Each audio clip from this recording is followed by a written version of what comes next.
goes on more than anybody in our world wants to accept. Now at 6, passing the trash, teachers accused of abuse showing up in different classrooms, how it's happening, and the push for accountability. Hi, everyone. Thanks for joining us tonight. I'm Brian Sterling. And I'm Susan Shaw. Off the top tonight, Michigan teachers accused of inappropriate conduct with multiple students have been able to find new jobs at other districts where the abuse can continue. Target 8 investigator Byron Tollefson explains how it's been allowed to happen. Brian and Sue, other states have already taken steps aimed to prevent this from happening. It's known as passing the trash, but Michigan has not. And victims' attorneys say the gap has allowed cycles of abuse to continue. Teachers accused of abusing kids are being allowed to get jobs in new school districts where investigators say they continue to prey on children. We're putting our kids at risk here. James Baird was a part-time teacher, aquatics director, and swim coach at Allegan Public Schools between August 2005 and March of 2010. A civil lawsuit filed in June of last year by a former Allegan student and attorney Van Johnson against the Allegan Public School District and 4 former school administrators says they knew as early as 2007 that multiple girls on the swim team had accused Baird of harassment and inappropriate conduct. Johnson says despite an internal investigation that year, he kept his job. Public schools, private schools should do that on their own, but some don't. And when they do it, half the time, more than half the time in my experience, their investigations are an absolute joke. According to the lawsuit, the district eventually fired Baird in March of 2010. Despite sexual harassment allegations from at least 4 girls, Baird was never criminally charged. Court records show Baird sued the district over his termination, which ended in a settlement in 2011. As a part of that civil lawsuit, everybody agreed for confidentiality, and the whole thing gets broomed under the rug. And that's what we cannot allow to happen. In a February 7th email, Allegan's current superintendent told Target 8 he can't comment on ongoing litigation, but he does not agree that Johnson accurately described the relevant facts and circumstances. In 2013, Baird was able to get a new job on the east side of the state, working as a vision specialist for schools in Garden City and Westland. There, investigators say the abuse continued.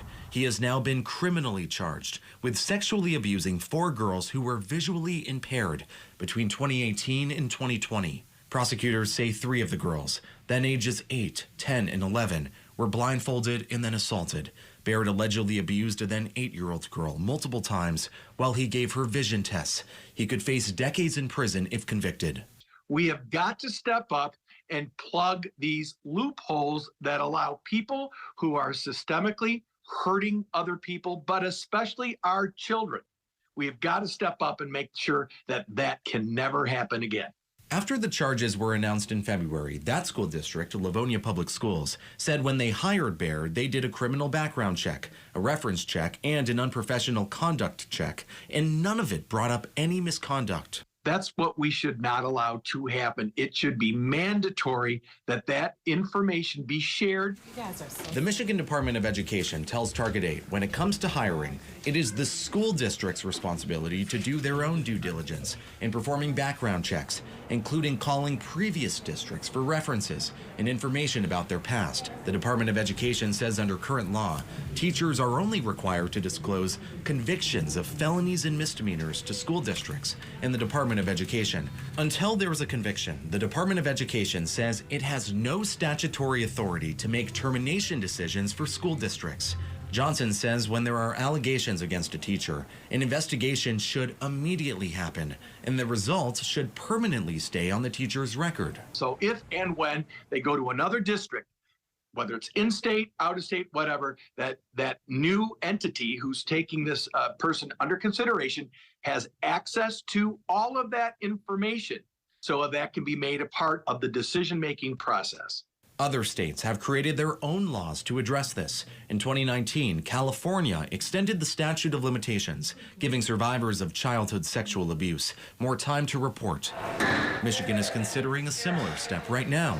A bill recently introduced by House Democrat Julie Brixey of Ingham County's Meridian Township would allow a sexual assault survivor to sue in civil court for damages until they turn 52. The reason that we chose age 52 is because that's the average age that a survivor of child sex abuse comes forward to disclose their abuse. Brixey's bill would also give survivors whose cases have already expired a 2-year window to sue for damages. For far too long, Michigan's laws have harbored and shielded sexual predators by having our statute of limitation expire before anyone is able to come forward and understand and process what happened to them. In New Jersey, in Republican Assemblyman Jay Weber's district, he says a teacher was caught molesting kids at 3 different schools. The first 2 times, Weber says the teacher agreed to resign, and the districts kept it confidential. Then went to a private school, started molesting kids there, and finally they caught him, stopped him, and the parents of the private school students wound up suing the second school, saying, hey, you needed to disclose this, and they hadn't. After that, Weber introduced a bill requiring applicants for school jobs to disclose all of their former schools or jobs with close contact with kids over the last 20 years. The district receiving the applications must contact those other districts and ask for personnel records, which they are required to provide. If the schools find something and decide not to hire the teacher and they get sued, they're protected under the law. There were outrageous stories of child abuse that were preventable in our schools. There was a solution sitting there begging to be tried. In 2018, the New Jersey Assembly and the Senate passed his legislation unanimously. It was signed into law that April. Since then, Weber says it's made a huge difference in protecting kids from abuse. By and large, you know, we're free of these stories that unfortunately Michigan is seeing now. Weber calls it the gold standard for addressing the issue, and he hopes Michigan does the same. I'd encourage them to look at our law, copy it if they want. You can take the whole thing. Listen, it's about protecting kids. I don't care if they're New Jersey or Michigan or wherever. Legislators in Michigan are going to take this story seriously. I'm sure they're very concerned about protecting the kids in Michigan from people like James Baird. Weber also says it's important to protect innocent teachers, and if the allegations are found to be false, they should be wiped from their personnel record. Johnson's federal lawsuit against Allegan Public Schools is pending. James Baird is currently free on bond after pleading not guilty to several charges of criminal sexual conduct.